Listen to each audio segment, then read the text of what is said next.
ሄሎ ቤተሰብ ጌትነት ነኝ ከመቅረዝ ሚዲያ። በዛሬው ዝግጅታችን የኢንቨስትመንት አይነቶችና አማራጮች በኢትዮጵያ በሚል ርዕስ እንማማራለን ማለት ነው። በዚህ ዝግጅት ስለ ኢንቨስትመንት አይነቶች እና የኢንቨስትመንት አማራጮች እንዲሁም የኢንቨስትመንት ማበረታቻዎች በተለይ በእኛ ሀገር የሕግ ማዕቀፍ መሰረት ያሉን የኢንቨስትመንት ማበረታቻዎች እና እንዲሁም ኢንቨስት ስናደርግ ያሉብንን ስጋቶች እናያለን ማለት ነው። ስለዚህ ይህን ቪዲዮ ላይክ አድርጋችሁ ጀምሩትና በቀጥታ ወደ ዝግጅቱ እንግባ። እንግዲህ ስለ ኢንቨስትመንት አይነቶችና አማራጮች ከማውራታችን በፊት ስለ ኢንቨስትመንት ምንነት እንደ መግቢያ የተወሰነ ነገር መናገር ስላለብን እሱን በማለት እንጀምራለን። ኢንቨስትመንት ማለት ምን ማለት ነው? ወደፊት የተሻለ ትርፍ ወይም ጥቅም ለማግኘት በማሰብ በአሁኑ ሰዓት ገንዘብን፣ ጊዜን ወይም ዕውቀትን በተለያዩ የንግድና የልማት ዘርፎች ላይ ማዋል የሚለውን ትርጉም ይይዛል ማለት ነው። ኢንቨስትመንት የምንለው በኢትዮጵያ ወቅታዊ የኢኮኖሚ እንቅስቃሴ ውስጥ የውስጥና የውጭ ኢንቨስትመንት የምንላቸው ለአገሪቱ የኢኮኖሚ እድገት፣ ለስራ ፈጠራና ለቴክኖሎጂ ሽግግር ቁልፍ ሚና ያላቸው ተግባራት ናቸው ማለት ነው። ስለዚህ ያው ኢንቨስትመንትን ማበረታታት በጣም ወሳኝ ነገር ነው።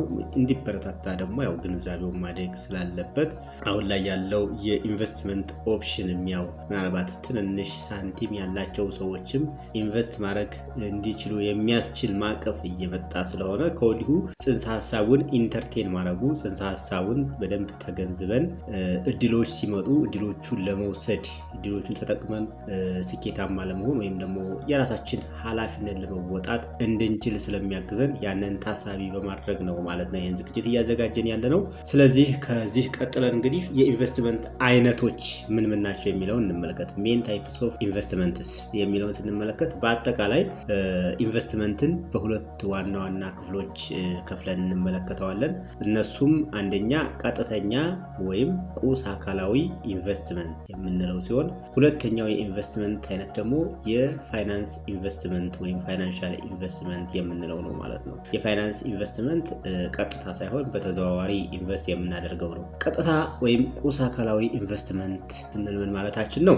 ተጨባጭ በሆኑ ነገሮች ላይ የሚደረግ ኢንቨስትመንት ነው ቀጥታ ወይም ቀጥተኛ ኢንቨስትመንት የምንለው። ለምሳሌ መሬት ላይ፣ ህንፃ ላይ ማሽነሪዎችን በመግዛት ፋብሪካዎችን በመትከልና በግብርና ልማት ዘርፍ በመሰማራት የምናውለው መዋለ ንዋይ ዳይሬክት ኢንቨስትመንት እንለዋለን ወይም ደግሞ ቀጥተኛ ወይም ቁስ አካላዊ ኢንቨስትመንት እንለዋለን ማለት ነው። የፋይናንስ ኢንቨስትመንት የሚባለው ደግሞ ምንድን ነው የሚለውን ስንመለከት በፋይናንስ ሰነዶች ላይ የሚደረግ ኢንቨስትመንት ነው በአጭሩ የፋይናንስ ኢንቨስትመንት ስንል ማለት ነው። ይህም ምንን ያካትታል? የድርጅቶችን አክሲዮን ወይም ሼር መግዛት፣ ቦንድ መግዛት፣ የመንግስት የግምጃ ቤት ሰነዶችን መግዛት እንዲሁም የባንክና ሌሎች የቁጠባ ፕሮዳክቶችን ወይም የፋይናንሻል ፕሮዳክቶችን መግዛትና ከነዚህ ሰነዶች የሚገኘውን ትርፍ የምናገኝበት ነው ማለት ነው። የፋይናንሻል ኢንቨስትመንት የሚባለው በአጭሩ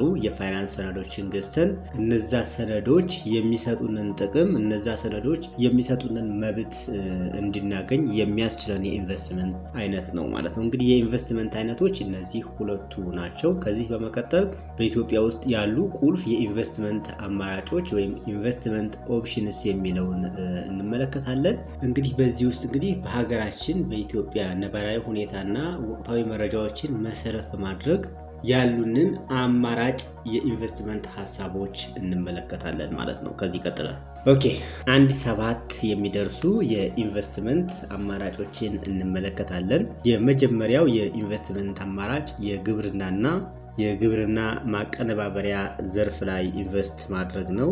ኢትዮጵያ ውስጥ ሰፊ ለም መሬት፣ ምቹ የአየር ንብረት ያለ በመሆኑ ይህ ዘርፍ ሁሌም ቢሆን የግብርናውና ከግብርና ጋር ግንኙነት ያላቸው ኢንቨስትመንት ዘርፎች ሁሌም ቢሆን ቀዳሚ ዘርፎች ናቸው።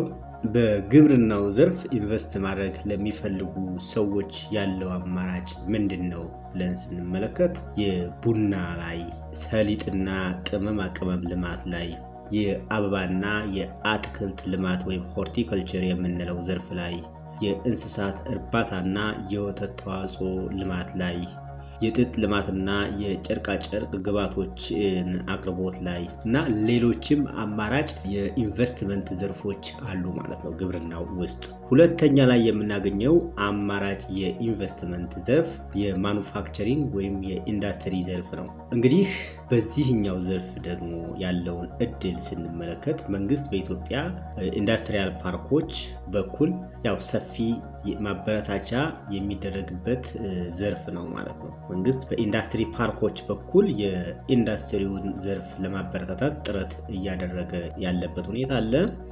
ምን አማራጮች አሉ የሚለውን ደግሞ ስንመለከት የልብስና ጨርቃጨርቅ ስፌት፣ የቆዳና የቆዳ ውጤቶችን የማምረት፣ የቫይታሚንና የመድኃኒት ማምረቻዎችን፣ የቤትና የቢሮ መገልገያ ቁሳቁሶችን እና መሳሪያዎችን እንደ ፈርኒቸር የምንላቸውን እና የግንባታ እቃዎችን ማምረት፣ እነዚህ በኢንዱስትሪው ዘርፍ ትኩረት የሚሰጣቸው እንድንሰማራባቸው እና ኢንቨስት አድርገን የሀገራችን ኢኮኖሚ እንድንደግፍ የምንጠየቅባቸው ዘርፎች ናቸው፣ አማራጭ እድሎች ናቸው ማለት ነው። እነዚህንና ሌሎችንም በደንብ ሪሰርች አድርገን በዚህ በማኑፋክቸሪንግ ዘርፍ መሰማራት የምንችልበት እድል እንዳለ ለማስገንዘብ ነው።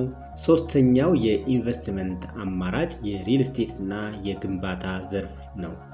በከተሞች ያለው ከፍተኛ የህዝብ ቁጥር መጨመርና የመኖሪያ ቤት ፍላጎት ዘርፉን ሁልጊዜም ትርፋማ ሆኖ እንዲቀጥል ያደርገዋል። አሁን ያለው የኢትዮጵያ ፖፑሌሽን ሁኔታ እና የመኖሪያ ቤት እጥረት ይሄኛውን የኢንቨስትመንት ዘርፍ ያው በጣም ትርፋማና ተፈላጊ ሆኖ እንዲቆይ ያስችለዋል ማለት ነው። እንግዲህ በዚህ በሪል ስቴት እና በግንባታው ዘርፍ ምን ስራዎችን ልንሰራ እንችላለን በኢንቨስትመንት ደረጃ የሚለውን ስንመለከት፣ አንደኛ የመኖሪያ አፓርታማዎች ግንባታ ላይ መሰማራት ይቻላል። የገበያ ማዕከላት ወይም ሞልስ የምንላቸውን ግንባታ ላይ አለ። የቢሮ ኪራይ ህንፃዎችን መገንባት የምንችልበት እድል አለ። እንዲሁም የኮንስትራክሽን ግብዓቶች አቅርቦት ላይም ተሰማርተን ኢንቨስት ማድረግ የምንችልበት እድል አለ ማለት ነው። ይሄ ሶስተኛው የኢንቨስትመንት አማራጭ ነው ማለት ነው በሀገራችን ካሉን አማራጭ የኢንቨስትመንት እድሎች መካከል። አራተኛው የአገልግሎትና የቱሪዝም ዘርፍ ነው። ኢትዮጵያ በታሪክና በተፈጥሮ ሀብት የበለጸገች በመሆኗ የሆቴልና የቱሪዝም ዘርፍ ከፍተኛ አቅም አለው በእኛ ሀገር ውስጥ ማለት ነው። ለመሆኑ በዚህ ዘርፍ ምን እድሎች አሉ የሚለውን ደግሞ ዘርዘር አድርገን ትንሽ አንድ ስቴፕ ገባ ብለን ስንመለከት በኮከብ ደረጃ ያላቸውን ሆቴሎችና ሪዞርቶችን በመገንባት አገልግሎት ማቅረብ ይቻላል። የትራንስፖርትና ሎጂስቲክስ አገልግሎት ላይ መሰማራት የምንችልበት እድል አለ። የጤናና የከፍተኛ ትምህርት ተቋማት ግንባታና አገልግሎት ዘርፍም አለበት ማለት ነው። እነዚህና መሰል ሌሎችም ከዚህ ጋር የሚገናኙ የኢንቨስትመንት እድሎች ይኖራሉ። እንግዲህ የመንግስት ፖሊሲዎችን እና የመንግስት ያስጠኗቸው ስትራቴጂክ እቅዶች ምናምኖች ላይ በደንብ ሪሰርች ማድረግ እና ኢቨን ወረድ ብለንም ታች መሬት ላይም ሪሰርች በማድረግ እድሎችን በደንብ በማጥናት መሰማራት እንችላለን ማለት ነው። ለኢንቨስትመንት ዝግጁ ከሆነ በተለይ ደግሞ እነዚህ ቀጥተኛ ኢንቨስትመንት የምንላቸው ዘርፎች ላይ ለመሰማራት ፍላጎት ካለን ማለት ነው። አምስተኛው የፋይናንሱ ዘርፍ ነው። የፋይናንስ ዘርፍን ስንመለከት እንግዲህ ባለፉት ዓመታት በሀገሪቱ አዳዲስ የግል ባንኮች እና የኢንሹራንስ ኩባንያዎች በስፋት ሲከፈቱ እየተመለከትን ነበር። አሁንም ቢሆን ይሄ ዘርፍ ገና አማራጭ አለው ማለት ነው። አሁንም አማራጭ አለው። ያሉ ተቋማትም በደንብ መጠናከር አለባቸው። ባንኮች፣ ኢንሹራንሶች አሁን አዳዲስ አሰራሮች ከብሔራዊ ባንክ ጠንከር ያሉ ሪኳየርመንቶች ወይም ደግሞ ጠንካራ ተቋማትን ለመፍጠር የሚያስችል አሰራሮች እና ፖሊሲዎች እየመጡ ስለሆነ እነዚህ ያሉ ተቋማትም ተጨማሪ ኢንቨስትመንት ይፈልጋሉ። አክሲዮናቸውን ማሳደግ ለምሳሌ በባንኮች 5 ቢሊዮን የካፒታል አድርሱ በሚባለው መስፈርት መሰረት ያው ገና 5 ቢሊዮን ብር ካፒታል የሌላቸው ባንኮች እንዳሉ እና እነዚህ ባንኮች ተጨማሪ አክሲዮኖችን ለህዝብ ሽጠው ይህን የተጠየቁትን ካፒታል ማሟላት ላይ ናቸው ማለት ነው። እዚህ ላይ ኢንቨስት የምናደርግበት እድል አለ። ግን እስኪ እንመለከተው እዚህ ዘርዘር አድርገን ማለት ነው። የባንክና የኢንሹራንስ አክሲዮኖችን በመግዛት ኢንቨስት ማድረግ እንችላለን። እዚህ ላይ እንግዲህ የፋይናንስ ኢንቨስትመንት ነው ማለት ነው። አሁን ላይ የኢትዮጵያ የሰነዶች መዋለ ንዋይ ገበያም አለ። እሱ ገበያ ላይ ሊስት የሆኑ የተወሰኑ ካምፓኒዎች አሉ። የነሱን ካምፓኒዎች አክሲዮን እዛው ላይ መግዛት የሚቻልበት እድል አለ። ከዛ ውጭ ደግሞ ሌሎችም አሁን ወደ ሊስቲንግ መምጣታቸው ወደ ዋናው ማርኬት ላይ መጥተው መመዝገባቸውና እዛ ላይ ትሬድ መሆኑ ስለማይቀር ለዛም ዝግጁ መሆን መቻል አለብን ማለት ነው። እና ያሉት አማራጮች ይህንን ይመስላሉ። ወደ ስድስተኛው ስናልፍ የቴክኖሎጂና የፈጠራ ስራዎችን እናገኛለን። የቴክኖሎጂና የፈጠራ ስራዎች ላይም ኢንቨስት ማድረግ የምንችልባቸው አማራጭ የኢኮኖሚ ዘርፎች እንደሆኑ መገንዘብ አለብን ማለት ነው።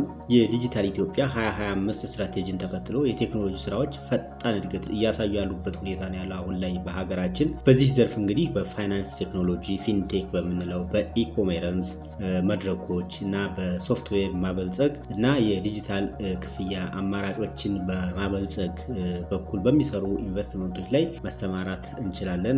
እንግዲህ እዚህ ላይ ያው እውቀቱ ካለን በእውቀትም ልንሰራበት የምንችለው ሁኔታ አለ። ከዛ ውጭ ደግሞ ፋይናንስ ኢንጀክት በማድረግ ልክ ቅድም እንዳልነው አክሲዮኖች በመግዛት እዚህ ዘርፍ ላይ ኢንቨስት ማድረግ እንችላለን። በፋይናንሻል ኢንቨስትመንት ወይም በተዘዋዋሪ ኢንቨስትመንት ማለት ነው። 6 የኢንቨስትመንት አማራጮችን ነው የተመለከትነው እስካሁን ማለት ነው። ከዚህ በመቀጠል ደግሞ እስኪ ኢንቨስት አድርጉ አል ያሉንንም የኢንቨስትመንት አማራጮች አየን። ግን ኢንቨስት ለማድረግ ያሉ ማበረታቻዎች እና ኢንሴንቲቮችስ ምንድን ናቸው? ምን አይነት ማበረታቻ አለ የሚለውን ስንመለከት የኢትዮጵያ የኢንቨስትመንት ኮሚሽን ለሀገር ውስጥና ለውጭ ኢንቨስተሮች የሚያቀርባቸው ዋና ዋና የሚባሉትን የማበረታቻ ማዕቀፎችን እንመለከታለን። ከዚህ ቀጥለን ማለት ነው 1-3 የሚደርሱ የማበረታቻ ማዕቀፎች አሉ በኢትዮጵያ የኢንቨስትመንት ክላይሜት ውስጥ ተግባራዊ የሆነ ያሉ ማለት ነው። የመጀመሪያው የቀረጥ ነፃ መብት ነው አንዱ ማበረታቻ። ከስተም ዱቲ ኤግዘምሽን የምንለው ለስራ ማስጀመሪያ የሚሆኑ ማሽነሪዎችንና ቁሳቁሶችን ከቀረጥ ነፃ ማስገባት እንድንችል ይፈቀድልናል ማለት ነው በዚህ አሰራር መሰረት። ሁለተኛው ከገቢ ግብር ነፃ መሆን ኢንካም ታክስ ሆሊዴይ ነው። ለተወሰነ ጊዜ ከገቢ ግብር ነፃ ሆነን እንዲሰራ የሚፈቀድበት አግባብ አለ። እንደምንሰማራበት ዘርፍ የሚወሰንና እንደምንሰማራበት ቦታም ጭምር ማለት ነው። ቦታውም ዘርፉም ይወስነዋል ይሄን ጉዳይ። ይሄ መሰረት በማድረግ ከ2 ዓመት እስከ 7 ዓመት የሚደርስ የገቢ ግብር ያለመክፈል እድሎች እንደማበረታቻ ቀርበዋል ማለት ነው በኢንቨስትመንት አሰራራችን ውስጥ። ሶስተኛው የመሬት አቅርቦት ወይም ላንድ አክሰስ የምንለው ነው። እንግዲህ ኢንቨስትመንት ላይ መሰማራት ለሚፈልጉ ኢንቨስተሮች በሊዝ ወይም በኢንዱስትሪ ፓርኮች ውስጥ የመስሪያ ቦታዎችን አመቻችቶ መንግስት ያቀርባል ማለት ነው። ይህም እንደ ኢንቨስትመንት ኢንሴንቲቭ ወይም እንደ ማበረታቻ ተብሎ የቀረበ ሀሳብ ነው ማለት ነው። ሌላው ስለ ኢንቨስትመንት ስናስብ እንግዲህ ደግሞ መዘንጋት የሌለብን አብሮ ሁልጊዜ መታሰብ የሚገባው ጉዳይ ኢንቨስትመንት የራሱ የሆነ ስጋትና ተግዳሮት አለው። በኢትዮጵያ አሁን ባለው ኢኮኖሚክ ላንድስኬፕ ውስጥ ያሉት ስጋቶች ኢንቨስት ብናደርግ ያሉት ስጋቶች ምንድን ናቸው የሚለውን ነገር ባጭሩ ለማየት እንሞክራለን ማለት ነው። ማንኛውም ኢንቨስትመንት ያለ ስጋት አይሆንም። ምንጊዜም ቢሆን ኢንቨስትመንት ስጋት አለው ማለት ነው። አሁን ላይ በኢትዮጵያ ያሉ ዋና ዋና ስጋቶች ወይም ተግዳሮቶች የምንላቸውን ከዚህ ቀጥለን እንመለከታለን። አንደኛው ስጋት የውጭ ምንዛሬ እጥረት ወይም ፎሬን ኤክስቼንጅ ሾርቴጅ ነው። ኢንቨስት ስናደርግ እንግዲህ ከውጭ የምናመጣቸው የተለያዩ ግብአቶች ይኖራሉ። በውጭ ከረንሲ ከፍለን የምናመጣቸው ማለት ነው። ለምሳሌ ማሽነሪዎች ሊሆኑ ይችላሉ። የፋብሪካ ለመትከል የምንፈልግ ከሆነ አንዳንዴ ደግሞ በማምረቻው ዘርፍም ከገባን ጥሬ ዕቃ ራሱ ከውጭ ማምጣት ግድ ሊለን ይችላል ማለት ነው። በዚያ ጊዜ የፎሬን ከረንሲ እጥረት ወይም የውጭ ምንዛሬ እጥረት ጉሮሯችንን ይይዘናል ማለት ነው። ሁለተኛ የቢሮክራሲ የደንብና የመመሪያዎች መለዋወጥ ነው። ኢትዮጵያ ውስጥ ወጥ የሆነ ጠንካራ የሆነ ፕሬዲክቴብል የሆነ የመንግስት አሰራር ላይ በጣም ክፍተት አለ። አንዱ የፈቀደውን አንዱ ይከለክላል። ይሄ ሂደት በጣም ኢንቨስተሮችን የሚያንገላታ አገልግሎት ፈላጊዎችን በመንግስት ቢሮክራሲ ውስጥ ብዙ የመንገላታት ነገር አለና ይሄ ሌላው ተግዳሮት ነው። ምናልባት ሊያማርር ብዙ ውጣ ውረዶች ሊገጥሙ ይችላሉ ማለት ነው። ይሄ ሁለተኛው ቻሌንጅ ወይም ደግሞ ተግዳሮት ነው። ሶስተኛው የመሰረተ ልማት እንደ ኤሌክትሪክ እና እንደ ኢንተርኔት ያሉት መሰረተ ልማቶች መቆራረጥ ነው፣ ውሃንም ጨምሮ ማለት ነው። ይህንንም ማሰብና እንዴት ነው የምወጣው የሚለውን ነገር ቀድሞ ተገንዝቦ መግባት ያስፈልጋል ወደ ኢንቨስትመንት ሲገባ ማለት ነው። አራተኛውና በጣም ትልቁ ጉዳይ ደግሞ የሰላምና መረጋጋት ጉዳዮችን የተመለከተው ነው። ምንም ነገር ያለ ሰላምና መረጋጋት ሊሰራ አይችልም፣ የታወቀ ነገር ነው ማለት ነው። ይሄ በጣም ብዙ ነገሮችም በደቂቃዎች ምናልባት በሰዓታት ውስጥ ሲወድሙ አይተናል። በጣም ረጅም ጊዜ ጉልበት፣ ገንዘብ ፈሶባቸው የተገነቡ የኢንቨስትመንት ማዕከላት፣ ሆቴሎች ሊሆኑ ይችላሉ፣ ፋብሪካዎች ወዘተረፈ ሲወድሙ አይተናል በእኛ ሀገር እና የሰላምና መረጋጋት ሁኔታዎችን በጣም ትልቅ ችግር ነው በእኛ ሀገር ሁኔታ ለኢንቨስትመንት ማለት ነው። ይህንንም በደንብ ታሳቢ ማድረግ ያስፈልጋል ማለት ነው፣ ኢንቨስት ለማድረግ ስናስብ ወይም ስንንቀሳቀስ። እንግዲህ መነሻ ላይ ያነሳሁላችሁ እናያቸዋለን ብዬ የገለጽኩላችሁ መሰረታዊ ጉዳዮች እንደ 4 ጉዳዮች ነበሩ።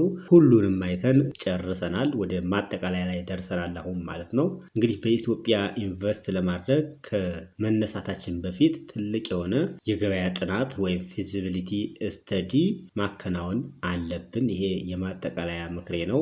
ፊዚቢሊቲ ስተዲ ወይም ደግሞ የገበያ ጥናት ስንሰራ እነዚህን እድሎቻችንን፣ ማበረታቻውን፣ ስጋቱን፣ ኦፕሽኖችን በደንብ ካየን በኋላ ያዋጣናል፣ ፊዚብል ነው፣ ይቀጥላል ብለን የምናስበውን ነገር በከፍተኛ ጥንቃቄ መምረጥ አለብን ማለት ነው። የሀገሪቱን የኢንቨስትመንት አዋጅ በደንብ በሚገባ ማወቅ ያስፈልገናል። ካፒታላችንን ደግሞ ከተለያዩ ስጋቶች ለመከላከል የምንችልበትን ስትራቴጂ በደንብ በጥንቃቄ መንደፍ ይጠበቅብናል። ይህንን ሳናደርግ ወደ ኢንቨስትመንት ብንገባ ያው ትርፉ እንዘጭ ነው የሚሆነው ማለት ነው። ስለዚህ ይሄ በደንብ ጥንቃቄና ትጋት የሚጠይቅ ጉዳይ መሆኑን መገንዘብና በተፈለገው ልክ ዘርፉ የሚፈልገውን ትኩረት፣ ጥንቃቄ፣ ትጋት፣ እውቀት ታጥቀን አሟልተን ወደ ዘርፉ መግባት ይጠበቅብናል ማለት ነው። እንግዲህ ክቡራንና ክቡራት ተከታታዮቻችን የዛሬው ዝግጅታችን ይሄን ይመስላል። እዚህ ላይ ተጠናቋል። ሀሳብ፣ አስተያየት፣ ጥያቄ ካላችሁ ከታች በኮሜንት መስጫ ሳጥኑ ላይ መጻፍ፣ እንዲሁም ፈርዘር ደግሞ የምትፈልጉት ጉዳይ ካለ ዲስክሪፕሽን ሴክሽኑ ላይ ባስቀመጥናቸው አድራሻዎች በኩል ልታገኙን ትችላላችሁ ማለት ነው። እንግዲህ ይህን ዝግጅት ጠቃሚ ሆኖ ካገኛችሁት ሼር አድርጉት፣ ላይክም አድርጉት፣ ለሌሎች ሰዎች ተደራሽ እንዲሆን በደንብ ማለት ነው። ከዚያ ውጭ አዲስ የሆናችሁ ተመልካቾች ካላችሁ ሰብስክራይብ አድርጋችሁ የዚህ ቻናል ቤተሰብ እንድትሆኑ ስል ማሳሰብ ፈልጋለሁ። በተረፈ በቀጣይ በሌላ ዝግጅት እስከምንገናኝ ድረስ ሁላችሁም በያላችሁበት ሰላም ሁኑ። እናመሰግናለን።